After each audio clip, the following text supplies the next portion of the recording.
نبوت کا اقرار کیا، اس نے دلیل مانگی، ابو بکر نے دلیل بھی نہیں مانی۔ کلمہ جب پڑھ لیا تو پہلا سوال کیا، یا رسول اللہ صلی اللہ علیہ وسلم فداک ابی و امی، اب میرا کیا کام؟ کسی نے ایسا سوال نہیں کیا۔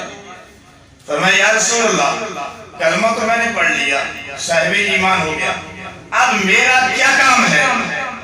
حضور نے فرمایا صدیق جو میرا کام ہے وہ تیرا کام۔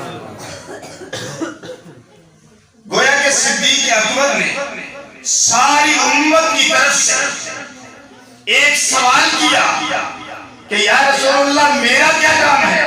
فرمایا جو میرا کام ہے وہی تو تیرا کام ہے۔ اور قرآن میں آئے تو آئے بعد میں کنتم خیر امت اخرجت للناس تأمرون بالمعروف وتنہون عن المنکر وتؤمنون باللہ۔ صدیق کے سوال کا جواب اللہ نے بھی دے دیا۔ میدان معاشر کی گرمی ہے اور ساری امتیں پریشان ہیں، سارے انبیاء کی طرف ہو کر آ گئی ہیں، رسول پاک صلی اللہ علیہ وسلم کی خدمت میں پیش ہو گئی ہیں۔ حضور علیہ السلام اللہ کے دربار میں سیدھا ریز ہو گئے ہیں، عرش کے سامنے سیدھا کیا۔ اللہ نے فرمایا ارفع راسک یا محمد، اے محمد صلی اللہ علیہ وسلم سر اٹھائیے، سوال کیجئے، سوال پورا کیا جائے۔ حضور علیہ السلام نے فرمایا یا اللہ کائنات کے لوگوں کا حساب تو لے لے، ذرا توجہ کیجئے گا۔ یا اللہ حساب تو شروع کر، انسانیت کا حساب تو شروع کر۔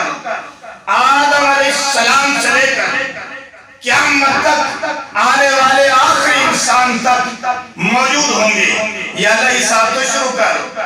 اللہ فرمائیں گے ٹھیک ہے، شروع کیا، پیغمبر تیرا سوال پورا کیا، اب تو پیش کر۔ سب سے پہلے کس کو پیش کرتا ہے؟ کہو سبحان اللہ۔ حضور علیہ السلام نے مجمع پہ نگاہ ڈالی، لمبی نگاہ ڈالی، حد نظر تک انسان ہی انسان نظر آ رہے تھے۔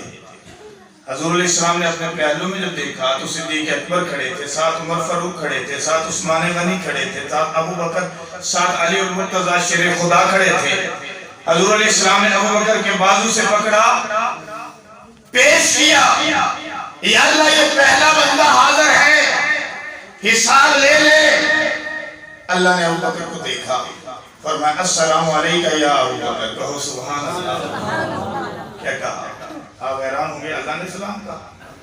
حضور علیہ السلام کا ارشاد ہے کہ سب سے پہلے میدان معاشر کے اندر جس شخصیت کو اللہ سلام پیش کرے گا وہ ابو بکر کی شخصیت۔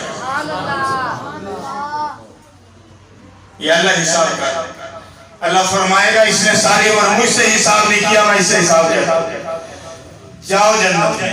ابو بکر جنت کی طرف روانہ ہوں گے، حضور اشارہ فرمائیں گے 70,000 بندہ ساتھ، پھر عمر کی باری آئے گی، روانہ ہوں گے 70,000 بندہ ساتھ، پھر عثمان کی باری آئے گی، روانہ ہوں گے 70,000 بندہ ساتھ، پھر علی کی باری آئے گی، حضور اشارہ کریں گے 70,000 بندہ ساتھ۔ جس کو سب سے پہلے حساب کے لیے پیش کیا گیا وہ بھی ابو بکر، جس نے سب سے پہلے کلمہ پڑھا ہو گیا۔